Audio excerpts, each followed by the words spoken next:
Before we start, a big thank you to serious readers for supporting Backlisted. Yes, people always ask how we keep up with the reading. I usually say 1.5 speed audiobooks and mild panic. And I say, well, I keep up with it with the help of my serious readers, Light. It's the one thing that can make hours of reading feel easy. Because it's not just a lamp, it's a precision tool that replicates natural daylight to stop squinting and eye strain. These lights are recommended by over 500 opticians, and I can see why. The good news is listeners can get £150 off any HD essential reading light with free UK delivery at seriousreaders.com/back. Just use the code BACK at the checkout. That's BACK. And it comes with a 30-day money-back guarantee. That's seriousreaders.com/back with the code BACK. And now, on with the show.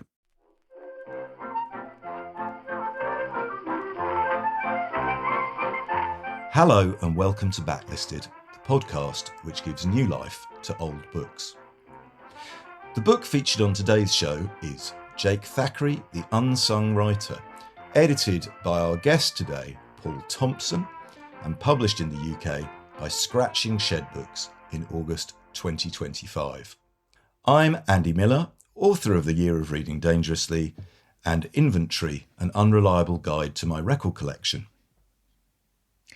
And I'm Una McCormack, award-winning author of speculative fictions, Associate Fellow of Homerton College, Cambridge, and regular attendee of the Cambridge Folk Festival. And also joining us today in an uncertain role, somewhere between guest, co-host, Jake Thackray fan, and apparition, is our dear friend Andrew Mayle. Hello, everybody. Good evening. Oh, it's lovely to be here. Good evening. Well, thanks for coming back. We appreciate your reapparition. Yeah. Refusal to stay away. Yeah. Yeah. Well, Paul Thompson is a writer, songwriter, and musician who taught classics for over 30 years. In his teens, he fell under Jake Thackray's musical spell and saw him perform many times, usually in pubs or small clubs. Paul was usually too shy to speak to his hero, although he did prompt him once when Jake forgot the words. Over the last 2 decades, he's played a leading role in promoting Thackray's work. Paul is co-author with John Watterson of Beware of the Bull, the enigmatic genius of Jake Thackray, which was included by the Daily Telegraph in its pick of the best music biographies of 2022. Now, Andy Miller of the Backlisted podcast, whose words are reprinted on the reverse of the paperback of Beware of the Bull, he said, quote, "If you're not a Jake Thackray fan when you start reading this book, you certainly will be by the end of it." That was very obliging of him, Paul, wasn't it? It was. Good man. There was also, I believe, there was also a very positive review in Mojo magazine, wasn't there, Paul? I believe there was, yes. And a nice feature in the Guardian as well. Had a fantastic feature in the Guardian, which landed the day of publication of Beware of the Bull. So that must have helped with sales. It was fantastic. I cannot tell you how excited we were. I and John Watson were down at Croppery Festival at the time, and we said that was the target for the day of release. We were there, and to see that land as well, it was a wonderful moment.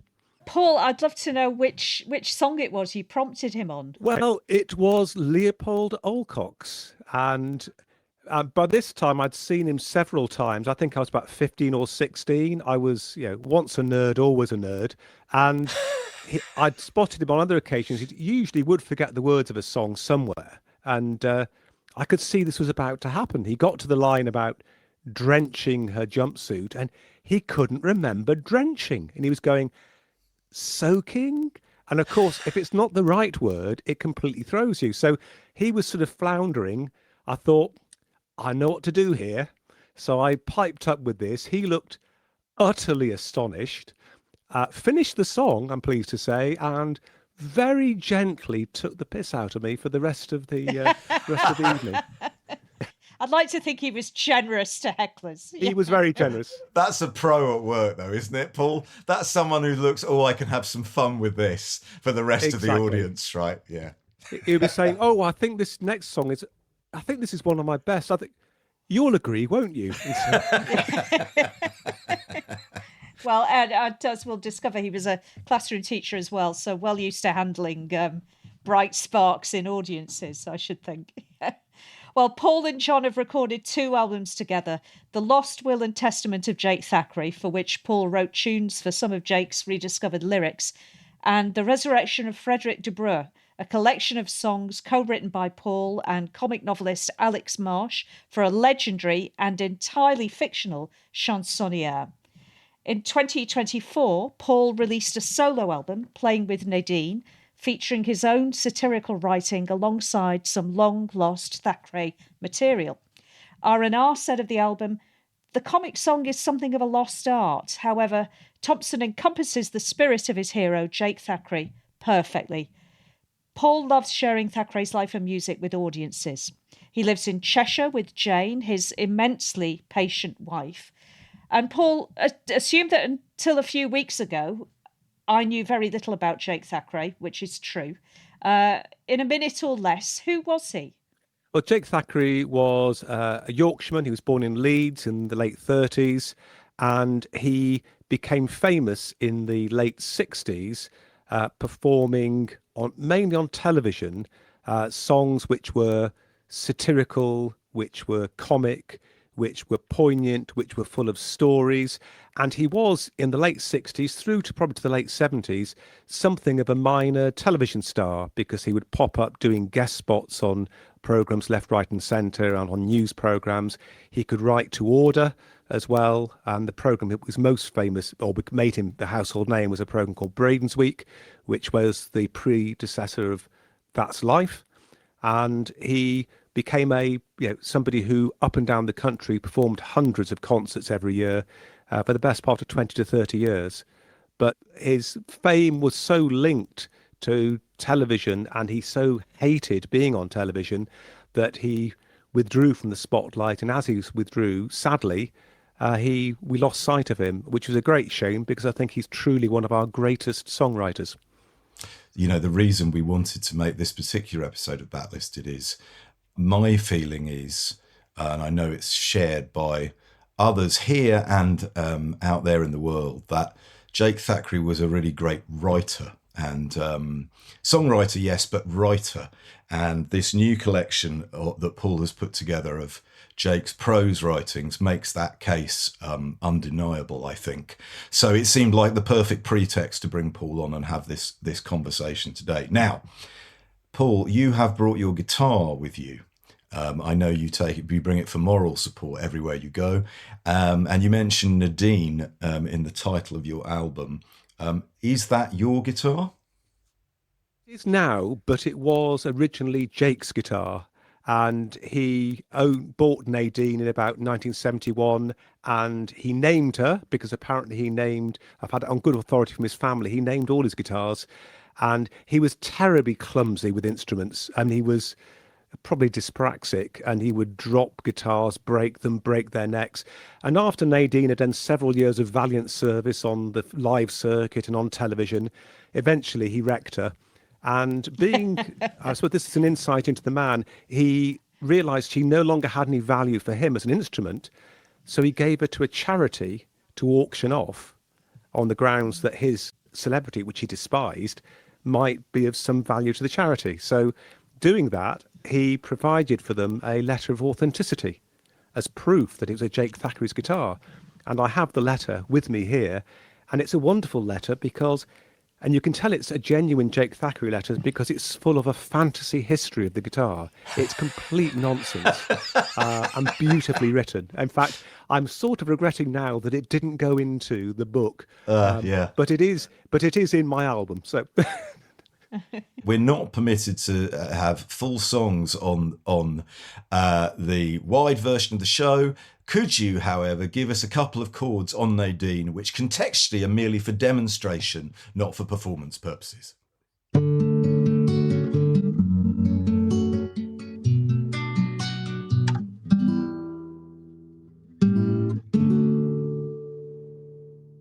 Thank you, Paul.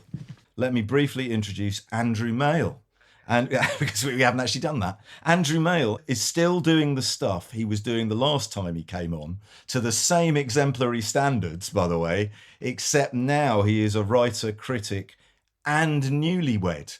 Congratulations to you, Andrew. And you could tell the Backlisted listeners who I am married to, because she is a previous Backlisted guest. That's right. He is married to Tessa Hadley. No, that's a joke. He's not. Andrew, Marie Phillips has married Andrew Male, and the same is true in reverse. Yeah. Andrew Male has married Marie Phillips. And we are both incredibly happy. And I would like to, if only, I would love to say that I'd like to thank Backlisted for bringing us together. But we brought ourselves together. But Backlisted, obviously was... Backlisted did not hinder. Thank you. You did not object to the wedding on the day. You did not shout out and say that we can't marry. If anyone knows any reason why, well, they weren't on the show together. That would be a suitably self-obsessed objection, wouldn't it? Anyway, one of the things about Jake Thackray, which I've been very interested by, when I've talked about Jake on Backlisted before, I've recited portions of the lyrics, because unlike many song lyrics, they work incredibly well as separate pieces of verse. I wonder whether you could give us just the first verse of La Di Da, so listeners who aren't familiar with Jake's work can get a sense of his writing style. Yeah. Now we're agreed that we're in love, we'll have to face the La Di Da, the eyewash, all of the fancy pantomime. I love you very much. I'll try, love. I'll bill and coo with your gruesome Auntie Susan. I'll stay calm. I'll play it cool. I'll let your tetchy uncles get me back up across my heart. And I shan't get shirty when they say I look peculiar. How's that? That's wonderful. I tell you, hearing them it brings out all sorts of different rhymes. I hadn't heard the half rhyme with gruesome and Susan before, which is absolutely brilliant. So good on like half rhymes and alliteration and onomatopoeia and just beautiful internal rhymes. And I think that's one of the things about why you keep coming back to him. Maybe when you initially hear a Jake Thackray song, you hear the humour, you hear the wit. But then you come back and you hear the wordplay and the way in which the words or the verses fit into each other, almost like a bit of sort of parquet flooring or something, and that's lovely. I think that Jake, who I believe was an admirer of Stephen Sondheim, has a Sondheim-like fascination with the crossword puzzle-like element of finding the right word at the right moment in the right song. And what I thought when you were reciting that, Paul, is almost like he'll set himself a little lexicographical challenge to say, I can't think of a song with the word shirty in it. I better write one. Yeah. And I think that point is exactly right, that he picks exactly the right word. And sometimes there are lots of people out there performing Jake's songs, and sometimes you hear somebody slip in a word or use a word, possibly because they've half remembered the song or misremembered it.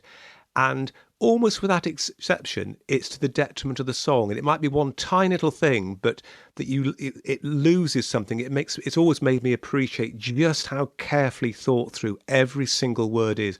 And that is exactly like Sondheim. Yes. I don't think you could deliver them in RP either. You need the Yorkshire accent or a northern accent at the very least. We will come on to northernness is one of the... one of the cue cards being held up in front of me. So, ladies and gentlemen, good evening to you. You're to be my guest this evening to listen to some of my music. A bit of biography is obligatory on these occasions, I suppose. I was born in 1950 in Twickenham. My father was a racing driver, and my mother was married to him. I was educated at the Little Sisters of the Blessed Sacrament, exposed, but after quarrelling with my father, who was a senior airline pilot, I left home at 28 and became by turns a lumberjack, a surgeon, a scene shifter in a pantomime, and a university don.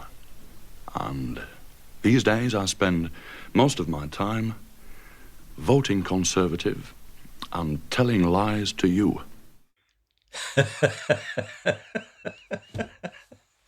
Oh dear, that's funny. Paul, where did that come from? What show is that from? That's from a 1970 radio special. He had a little sort of 15-minute program called Be My Guest in 1970, Radio 2, I think. And in fact, it's just that clip is the thing that we start the new Lost Archives CD with, because I thought it's such a lovely introduction to him.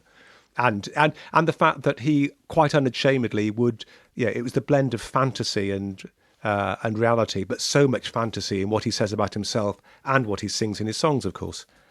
Well, we'll come on to his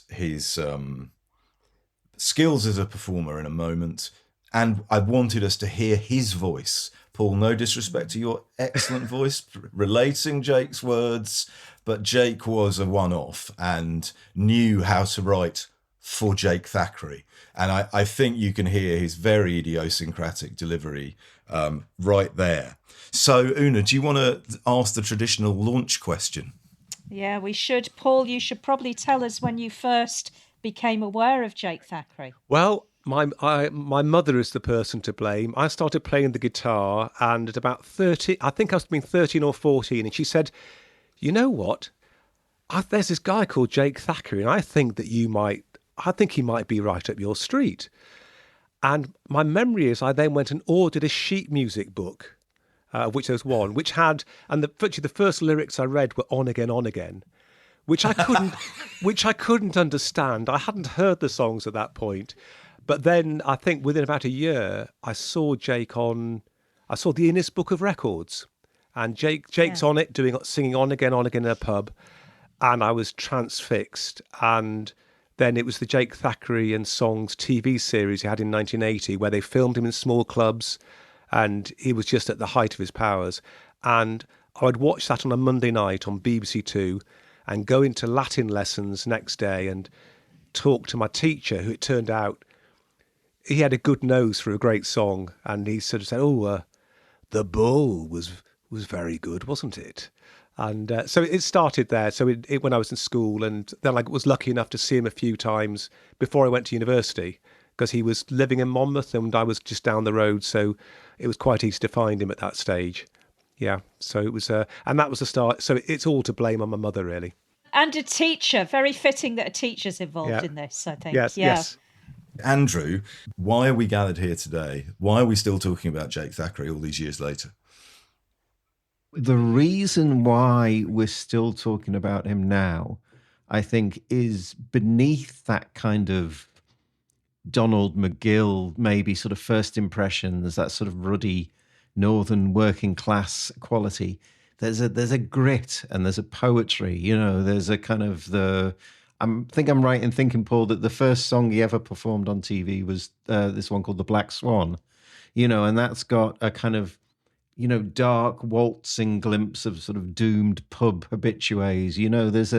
There's a level, there's a bright first level that you catch the song on, and then there's a level beneath that where you see the poetry and you see the punctuation, you see the timing, you hear the beautiful guitar playing.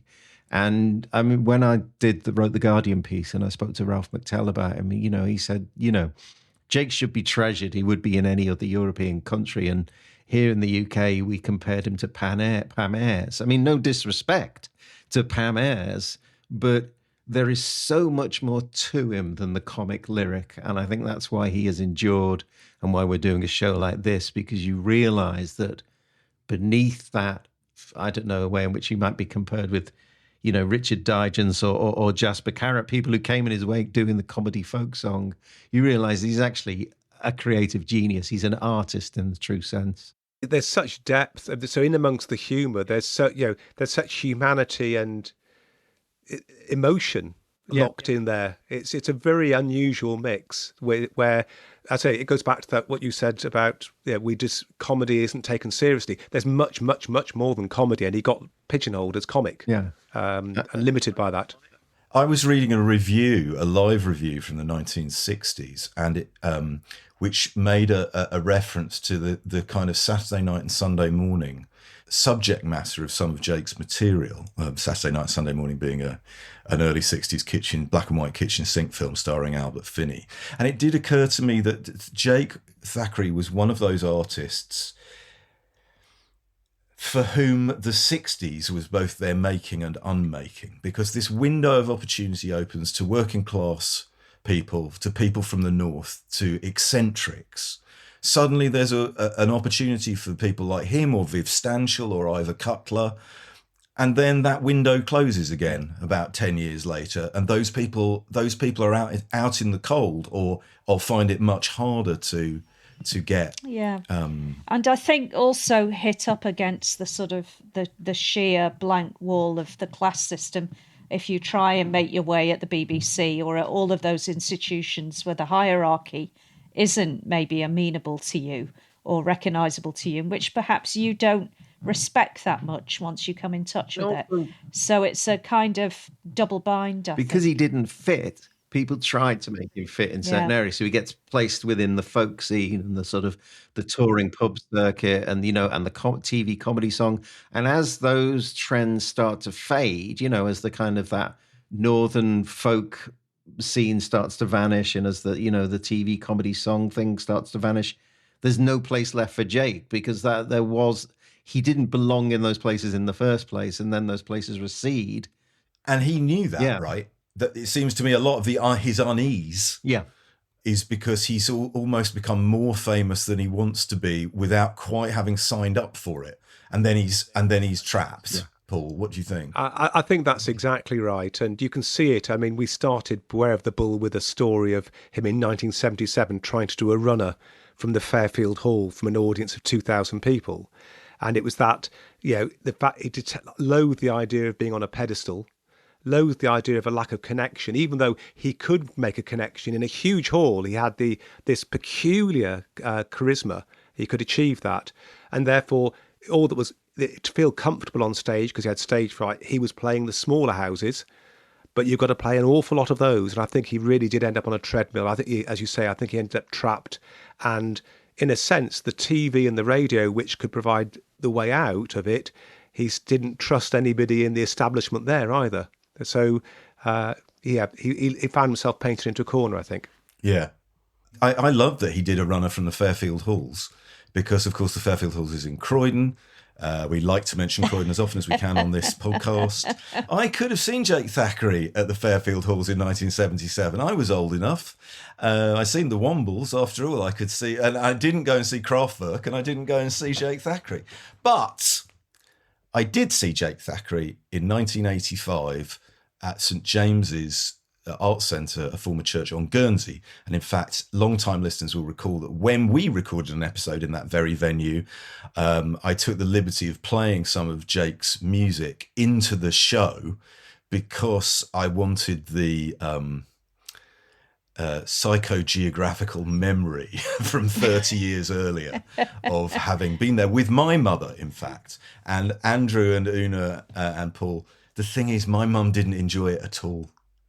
My mum was not at home to muckiness, and it was too irreverent for her. I was absolutely enraptured, as you can imagine, at the age of 16 or 17 or whatever it was. And that was in 1985. So his recording career is, to all intents and purposes, over, but he's still, as you said, Paul, kind of at the peak of his performing powers there. Yes, and although I think he was disillusioned with it and was starting to get bored even in the 70s by the treadmill, you wouldn't, as an audience member, you never spot it. And you came out of one of his shows just feeling that it was better to be alive. That he had this, because he had this incredible ability to weave this fantasy world. It was very clear he didn't really want to be on stage. And he would deal out a lot of fantasy, but you'd also feel you were getting a real sense of him as a person. Yeah. We're going to hear another little clip of Jake actually on stage in a moment, but I must ask Una McCormack. in keeping with scenes from all our childhoods, it turns out that you do have a Jake Thackray origin story going back way earlier than you thought. I do. I thought that the first I'd heard was the DVD you sent me for this, and the first song that came on was On Again, and I thought, good God, Andy, what have you... Is this a trap? Anyway, is this a trap? Is this a trap?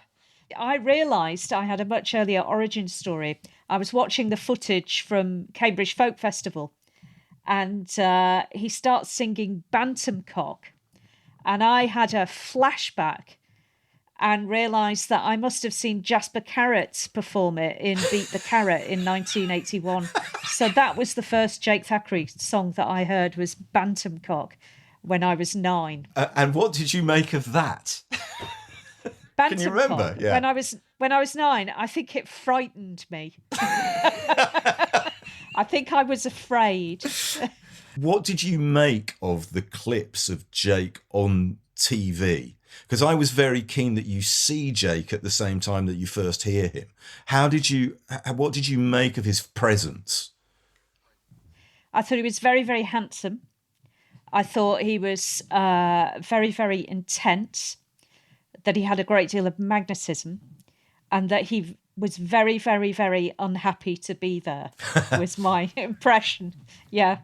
That he was not at ease being there, but the material was terrific. It is just terrific. And Andrew, we were talking about how he uses the camera and what a quick study he is. It's very difficult to believe, isn't it, that these are his first, certainly the black and white ones are his first TV appearances. Yeah, you wonder sort of where he picked that up from, and it kind of, you imagine it's from, interacting with school kids in school. But one of the things that I love when he says things like, see what you think, it's basically like he's asking your opinion of the song. And so that was a cock-up. Yes. Yes. That Braden's Week clip of him making a complete balls up of the introduction to Bantamcock in front of 15 million people, and then riding it, and you can see that everybody must have been panicking because suddenly this is a tightly recorded spot, and he's just takes everyone with him because he's so honest. Yeah. I love Paul, how he, just as when he delivers a song, he is terribly good at not only choosing the right word in the writing of the song, but how then to put that word across in performance. There'll be a little break or a look. So imagine my delight when your DVD came out and we could see those early clips. He's already learnt to do it on camera. So as he performs a song, he tends to look off to the left or the right of the camera. And then when he wants to land a line or even a word within a line, he goes straight down the lens and then breaks again. Now, where did he learn to do that? Because I think he was a very quick learner. I think whatever he set his mind to do, he would do it and master it. I remember talking to one of his school teacher friends, and she said, when he first started playing his songs to them, the guitar work wasn't quite as good as the song. But he said, but it was Jake. He just... within a very short time, he just got there. And I think he really studied things and listened. And he's obviously a very bright man, but had a laser focus on whatever he was doing. And that aspect of his performance, he developed the first few things that on television. There's a bit of the cheeky chappy element to the performance. He's been told to smile, I suspect. And then he'd gone and realises, actually, if you go deadpan like his hero Georges Brassens, it works all the better. And what's working is his eyes. It's all being conveyed through these little, the slightest hint of his eyes telling you what's really going on in the song. It's amazing, impossible to copy, I think, because it's so wired into him as a human being. We might say now that there is a neurodivergent thing going on with Jake Thackray. He certainly has some of the characteristics of, for instance, ADHD, insofar that he is able to focus intensely on something he's interested in, learn to play the guitar in a matter of weeks, apparently, or months, write lyrics which are with a level of perfectionism which is unimaginable, on a weekly basis, more than weekly basis, And yet, as soon as his focus begins to wane, because his interest begins to wane, then he starts getting very frustrated, and then he wants to walk out of things, and then he, as we know, terribly disorganized, right? Okay. You know, Utterly chaotic. Couldn't be bothered to do anything he didn't want to do. Utterly chaotic. Accident prone, and yeah. Yeah, I remember talking to his brother-in-law, who said when they went up to London, and the brother-in-law was of 17, 18, and would go to Abbey Road with him and so on. And he said it'd be exciting because part of the thing would be what you'd encounter, but also the unpredictability as to there's always something would happen. If Jake was involved, something peculiar or extraordinary would happen. And so there was a large element of chaos, I think. Is this the source of Leopold Alcock's, do we think? Or Certainly. I think Leopold Alcock's is self-knowledge. I think that, I mean, he in his prose writing and in his what he would say on stage, he would tell these long anecdotes about a teacher called Reginald Sedgwick, who Leopold Alcock is supposedly inspired by, and he's changed the name to hide the identity of his friend. But the reality is Reginald Sedgwick and Leopold Alcock, I'm convinced, are both Jake. As Leopold Alcock's is a sort of comic song about a relative who visits, who is just a disaster zone, and the kind of chaos accumulates. Also contains my favourite rhyme in Jake Thackray, which is February and debris. It's a great that's punchline. very, very good. Yeah. Una, given that you have you blanched when at the opening lines of On Again, would you talk to us a little bit, and maybe Paul will recite a little for us of a song you felt much warmer towards from the off? Yeah, and I'll put a little. I'll just do a little bit of revisionism on again, because I think it's. You've got to remember it's a character, and the character self-describes as a misogynist, and this character is complaining about women who won't shut up. But by the end of the song, it turns out that not even the Blessed Virgin Mary herself would meet his expectations of womanhood. So the joke is on the narrator. I'm not sure. Also, won't shut up, who right? Won't The shut narrator up, yeah. won't shut up, yeah. I'm not sure the audiences ever got past the casual misogyny that the character sort of, that's a different matter. But the song itself is a lot more nuanced than that. But the song that I really liked, because I think it was a real folk song, and it spoke to the menopausal woman in me, is a song called The Hair of the Widow of Bridlington, which is about a woman of a certain age who decides she just doesn't give a stuff anymore. And it's about what happens to her, which is not always fun, but largely is fun. So this is The Hair of the Widow of Bridlington. She was a widow in Bridlington, she was the widow of Brid. Small and bonny at 42, with eyes of a very unsettling blue, and what she thought she ought to do, she did. Whatever she thought she ought to do, she did the widow of Brid. My only darling's dead, he is, and all my children grown. The house is emptied, all the lovebirds flown. In place of widow's weeds, I'll let my coal-black hair grow long, as glossy as a blackbird's wing, as cocky as his song. Could we just draw attention to phrases like stomping on the copper top and cankerous rancor? Yeah. Cankerous rancor. But there's just perfect. But there's just such beauty in there as well. It's like it's a dark song, it's a comic song, and then there's lines like, for she was wild as blackbirds are, and they were in a cage. It's gorgeous. And I think it's a fantastic song to focus on because it covers, in a way, all the aspects of his genius. It's comic, its rhyme schemes are beautiful, it's dark, it's serious. I would love to know what kind of Una thinks about people taking that as a feminist anthem, from someone who in another song had written, the tongue and a woman that spoils the job for me. He contains multitudes. Yeah. Well, he's on the side of the widow of Brid, and he's not on the side of the guy who says that about the tongue of a woman. I don't believe. But he's on the widow of Brid's side. He's also on the side of the Castleford Ladies' Magic Circle, which is the song about a group of suburban witches frantically dancing naked for Beelzebub. Very Lolly Willows. Yes, it is exactly what I was going to say. It's Lolly Willows. Yeah. On Again, and The Hair of the Widow of Bridlington are on the same album.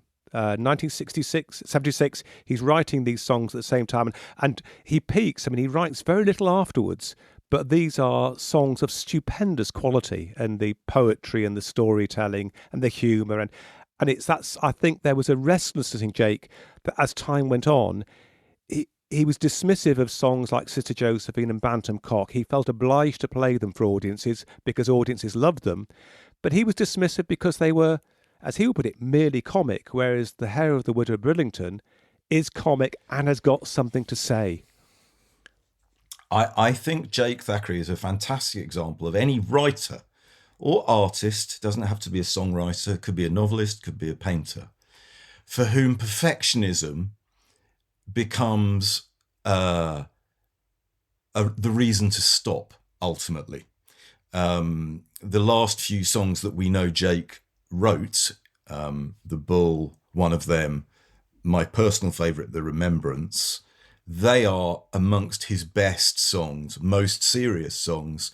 They aren't patter songs. They aren't reliant on you knowing who Jake Thackray is. They are top tier, magnificent pieces of writing, which he then performs.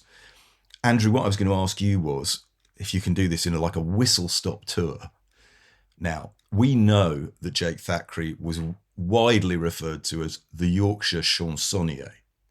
And we know that he was his great musical hero was Georges Brassens, the French singer-songwriter, that he loved Brel, the Belgian performer. But Andrew, who else do you hear in those songs? Well, I think Mike Harding said, that he genuinely thinks that Jake is one of the greatest songwriters this country's ever produced. And he compared him to Richard Thompson and thinks that if he'd have carried on, they're the kind of songs that he would have written. Whereas I spoke to Ralph McTell, and Ralph basically said after one of their London gigs that they played together, they sat up late, and Ralph got out his Randy Newman albums for Jake. And he said that, Jake sat there with his jaw on his knees at each song that he heard, and was particularly in love with the album Good Old Boys. And he could see... It was like, and Ralph said it was such a delight to see how instantly these two writers connected in this album. And he sort of quite rightly says, beneath their exquisite observations, you have this deep love of humanity and its frailties. And I think kind of those two are kind of who I think we should compare Jake Thackray to. I mean, obviously we were talking yesterday about how John Lennon was a huge fan, and and Jake Thackray put together a tape for him that he took to Rishikesh, and that basically that Paul McCartney said that oh my God, which is the song that his happiness is a warm gun. Happiness is a warm gun. Yeah, that he and that is John Lennon's Jake Thackray song. And it's astonishing when you actually kind of realize those points of connection. And I think it's odd growing up at a time when he was compared to, as I say, no disrespect to Pam Ayres and Jasper Carrott, but when you realize he actually is closer to someone like Richard Thompson or Randy Newman. This sounds like such a performer could not exist.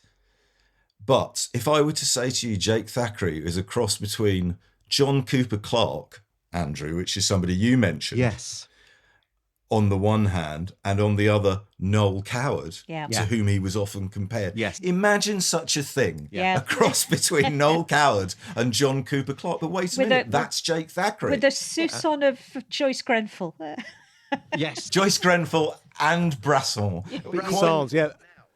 Yeah, John Cooper Clarke's "You Never See a Nipple in the Daily Express" is a Jake Thackray song, isn't it? Yeah. It is, and and you can, vice versa. You can see kind of how Johnny Clarke could deliver that sort of fast patter, alliterative lyric of Jake's. I love, Paul, in your wonderful book, Beware of the Bull, you make a very carefully worded point that Jake liked playing universities. Could you expand on that for us? Why did he like playing universities? I think it's because there was the connection with an audience which would get what his songs were about. And there is that it's that connection, because these are, he's immensely literary songwriter, isn't he? That he ever got a songwriter who never patronizes his audience. If you need to use a dictionary to understand a Jake Thackray song, you use a dictionary. And I remember, it's where I met the word apoplexy for the first time. And who else would? But he uses these words for comic effect, for precision effect as well. So I think it was that it was a student audience. It was young, able to intellectually, that's not meant to connect with what he was doing. Well, needless to say as well, he was a fierce and passionate reader, Jake Thackray, and when he himself wrote his personal statement to apply to read English at Hatfield College at the University of Durham, you reproduce it here, Paul, in Beware of the Bull. I'll just read you. This is a 17-year-old writing this. I take great pleasure in contemporary novels, Evelyn Waugh, Ronald Knox, E. Forster and H.E. Bates, and find the American humorists Thurber, Runyon and Benchley delightful. Jane Austen and Dickens I value highly. Keats, Donne and Dylan Thomas are in the main my poetical preferences. His reading of French literature includes Flaubert, Victor Hugo, Paul Verlaine and Mérimée. The impression given is of a serious-minded and well-read young man. That's pretty good for 17. It's pretty good, particularly for somebody who wasn't studying French in the sixth form as well. Wow. Yeah. Is that true? Wow, that's incredible. Yeah. See, a quick study. I'd like to counterpoint that, if I may, with a letter from the Daily Mail in 1977, which may go some way to explaining why Jake, despite being on television, national television, found it hard to connect with a bigger audience.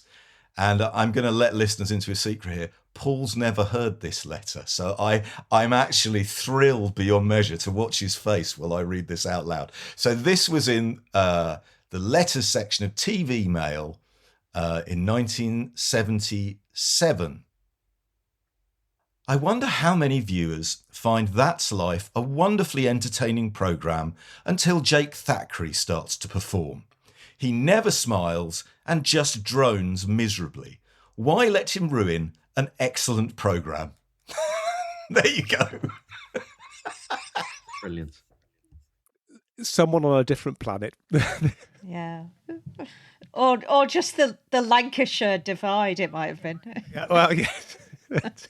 Yeah, the northernness is important, isn't it? As you said earlier, Andy, and it's sort of, he is devoutly northern, devoutly Yorkshire, and it is a barrier for some people, or certainly was then. It was for my mum. But Jake's attitude to television is akin to that of his great friend Alex Glasgow, another great songwriter from the Northeast. And Alex Glasgow once had an argument with a makeup girl, or they were trying to trim his hair to make him look like his photo in the Radio Times. And he said, "I am not a commodity." And I think Jake's refusal to grin and be the, as he would put it, the performing dick. The performing dick, yes. We can't say, can we, the extent to which he aspired to be an artist, but we can say that he felt he had become a turn, and therefore that was very difficult for him to sustain as a career, presumably. I think it was, and I think he felt utterly uncomfortable in being in that particular role. And on the one hand, Jake was a fantasist, but at the same time, he despised sham. And he's despised control and managed situations. So I think which is why, of course, the freewheeling style of his stage show and going into small clubs and connecting with audiences and the whole thing being a genuine connection with people, he loathed being in a TV studio where it was controlled and managed. It also results, I think, into when he's no longer performing and he gets the chance to takes some advertising money from Dulux and refuses to do it, refuses to bow to capitalism as a kind of staunch socialist at a point where it would have saved the family home. Am I right in thinking? That's right. So yes, and the family were begging him to, and he, of course, in his writing, in his prose writing in the Yorkshire Post, he writes a piece about this. And here we have his lived experience. This thing was disaster, turning down the money, the opportunity of doing this commissioned work, and the family did lose the home, but he was not going to compromise. Artists, everybody. Yeah. That's been the lesson of these 10 years of Backlisted. They're poor agents, in fact, as Andrew once minted. So, Paul, why don't you read us something from The Unsung Writer, which is this collection of Jake's prose writing. The songwriting dried up, but he got a column in the Catholic Herald, is that right? And the Yorkshire Post in the late 80s, early 90s? Yes, so 1989, he got the gig with the Yorkshire Post, and he carried on with them for 5 years and then went to the Catholic Herald for a couple of years after that. And his writing, one of the revelations for me doing the research for the biography was I have all of Jake's Yorkshire Post columns. And it was, I hadn't seen them before, and it was a revelation to see what a great writer he was. And it was the same, you get a real flavour of him as a person from his writing. And it was as though it was clear that he was determined to master this form, having mastered the song form. So perhaps this is, if I share with you, this is from a piece he did in 1992 called Memories of the Leader of the Pack. The remembrance of things past, the sudden flooding of the mind with overpowering memories of childhood. Most people get this one time or another. I got it last Friday morning as I was rootling through an old drawer, looking for the pair of dude pearl cufflinks that Auntie Betty bought me for my 21st. And there, under an ancient hanky, after all these years, was the old boy, a lone group of plaited leather thong, fast asleep in a corner. In total, vivid, instant detail, a piece of living childhood whooshed through me. It is always a trivial thing that turns on the powerful tap. With Marcel Proust, it was a Madeleine. With me, it was a woggle. I was instantly and entirely enveloped by the forgotten sounds, tastes, emotions of Monday nights in our house in the 50s. The thump on the ironing board as the red kerchief and the green jersey were immaculately uncreased, the spitting on the polish for the mirror-like boots, the soaping and toothpaste, the chink of 6 pennyworth of subs in the pocket of the short grey trousers, the grip of the braces, the nip of the garters on the long wool socks. Then there was the last-minute search for the elusive woggle. À la recherche du woggle perdu.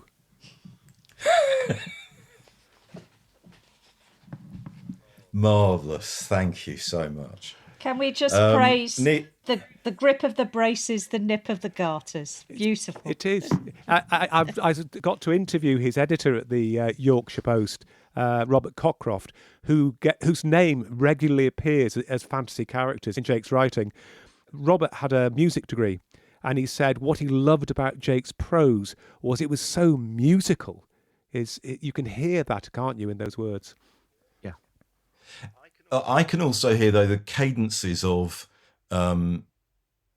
chanson in there as well. The phrase you just used, Una, Thackray builds up his, not just his performance style, but his style of writing lyrics from listening to chanson, post-war French chanson, Brassens, Brel, etc. And you can sort of hear that kind of delight in the running on of a line. You hear it in the songs, you hear it in the half rhymes that break up the songs, you hear it in the extra beats that are put in, and you could hear it right there. It's like, as you say, Paul, the musicality of the prose is the equal of the prose within the music. Yes. It's a great example of it's all one song. It's coming from the same well of creativity. Yes, and he goes on, if I may, in this piece, he then talks about Arcala, and she was a big, bonny prop forward of a girl, And to us gleaming chaps, she was the mystery of women. She was the fragrance of puberty. And I caught a whiff of it again last Friday morning from the old sock drawer. And so it goes on. But it's just this the joy of language and of creating this image of this woman and all these boys lining up in a game, supposedly to get past our Kayla, but actually they want to hurl themselves at her. And of course, she's wise to young Wolverines and chucks them off and throws them back and knocks them out. It's a great piece of... Prop forward is exquisite, yeah. Okay, I would just like to read the words of my favourite Jake Thackray song. It's one of the last songs he wrote, I think, Paul. It's called The Remembrance. And every year since I went on social media like a fool about 15 years ago, on November the 11th, I always post this song.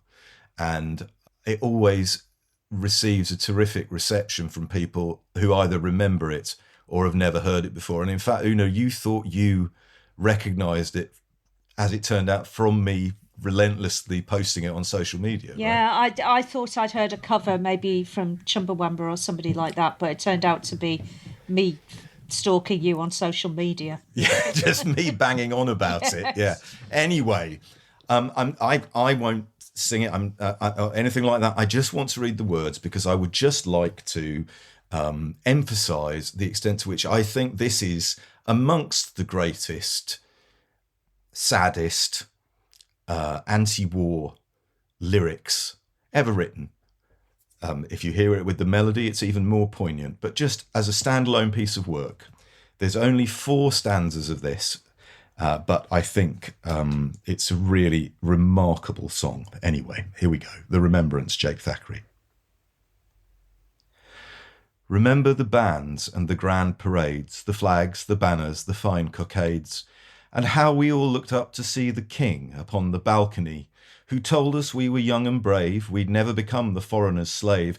If the foreigner comes off best, he said, you'll be better off dead. This was a couple of weeks before we got killed in the war. Remember the drums and the trumpets played when we set sail on the great crusade, and how we all looked up to see the clergyman on the quay, who told us we were grand and good to fight for God as good men should. If the enemy comes off best, he said, you'll be better off dead. And this was a couple of days before we got killed in the war. Remember the night before the raid, when the guns began the cannonade, and how we all looked up to see the captain of the company, who told us we were bold and strong. Let fame and glory spur us on. If the enemy comes off best, he said, you'll be better off dead. This was a couple of hours before we were killed in the war. Remember the shock of the ambuscade. Remember the terrible fusillade. And how we all looked up to see the curious face of the enemy, who was young and shabby and seemed to be about as foreign as you or me. I never did catch what the poor sod said when he made sure we were dead. This was a couple of shakes before we got killed in the war. Goodness me. Well done, I know I'm not supposed to move myself, but I have moved myself. That's a remarkable lyric. I think if he had never written anything else, his reputation would sit on that one. It's just extraordinary. But also look, Paul and Andrew, cannonade, ambuscade, fusillade. There's that crossword puzzle solving thing still at work, right? He manages to encapsulate Homer's Iliad in the space of 4 stanzas. That idea of being joined by the common humanity at the very end. I mean, it's Iliad book 24, and it's I think it's an utterly extraordinary piece of writing. And I had the curious experience when I saw him performing live. You would get audiences, because they had been pre-programmed to laugh, who would laugh on the first verse, and then there's this moment of, oh gosh, and it clearly was not intended for that. But it's, I mean, Jake wouldn't give people a warning. He wouldn't say, "Don't laugh at this one. It's not funny." It's just see what you think. But it's at the heart. at the heart of so much of his writing, that idea of humanity, his love of humanity and common humanity of the poor sods. There's that song that he performs. It's not on one of the LPs, but he performed it on Braden's Week, maybe on TV. It's on one of the DVDs you put out. The Prisoner. Oh, yes. You can feel both audience and performer, for that matter, become overwhelmed by the intensity of the song. That's a dark song. Do you know who he reminds me of? It's just occurred to me while we're talking. He reminds me of Philip Larkin, for all sorts of reasons. Yeah. You know, social realist from the north, has a bit of a drink problem, becomes a perfectionist, decides that there's not much point carrying on. But also begins with the comic line, ends with the majestic euphoric line. You know, ends with a line that just is nobody could reach that line, and yet the opening line is something throwaway, crude, and comic. You're absolutely right. It's totally Philip Larkin. It's Larkin meets Coward meets Thompson meets Cooper Clarke meets Brassens. Yeah, yeah. Just the particularity of the couple of shakes at the end. You know. Yeah. It could have been a couple of breaths. It could have been a couple of secks, but it's not. It's a couple of shakes. It's vernacular. It's that beautiful intersection between the universality of the Iliad and this man from that background in this moment, and that's perfect. And Paul, how would Jake, who wrote a song about a dog called Ulysses, how would he feel about being compared to the classics? What would he say to you now if he could hear you say that? Oh, he would say, "Oh, don't be ridiculous." No, I just write doggerel. He was utterly. I think he took pride in some of his songs. We know from his wife Sheila that he was proud of the bull, but he was dismissive of so much of the writing. There was the unease he felt about being successful and being lauded in front of an audience was one thing, and an unease with taking pride in what he wrote. So he would.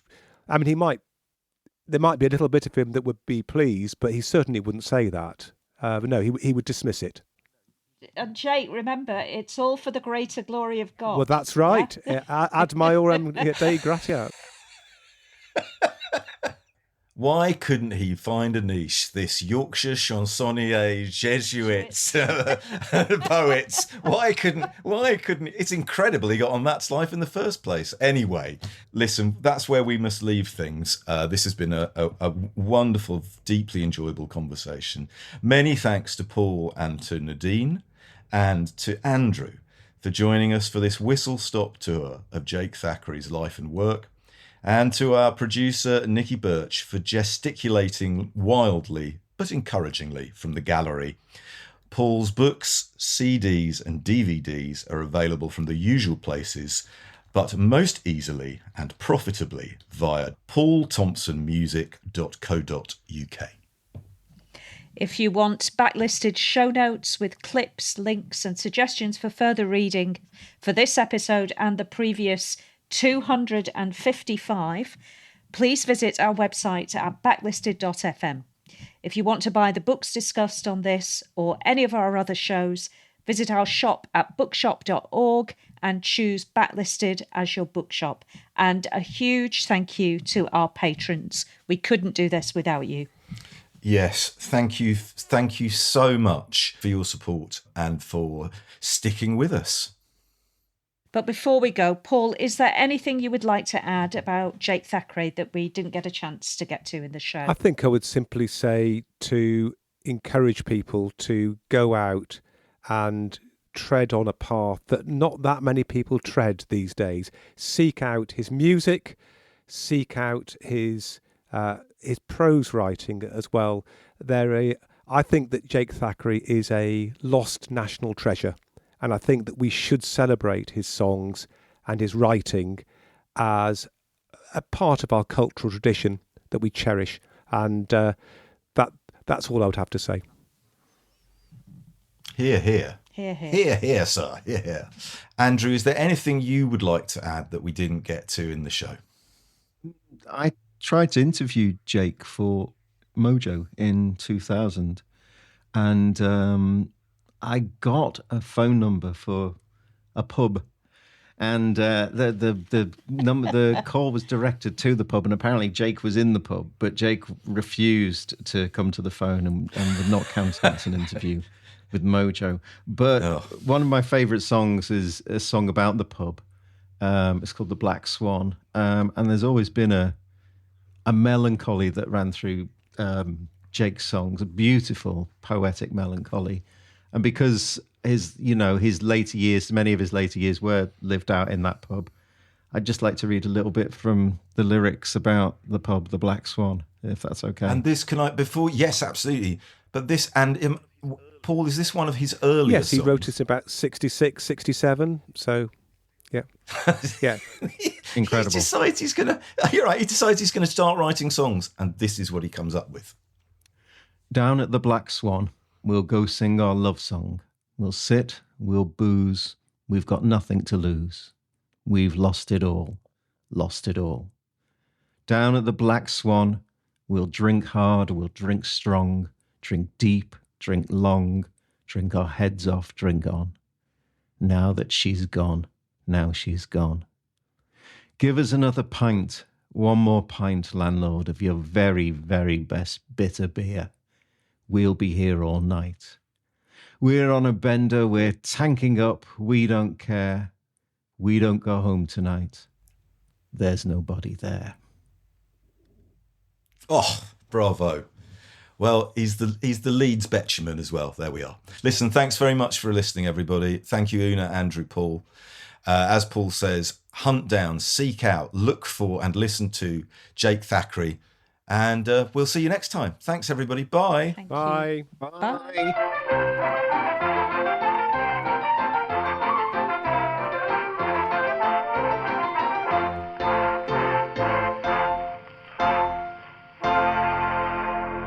But wait a minute, patrons.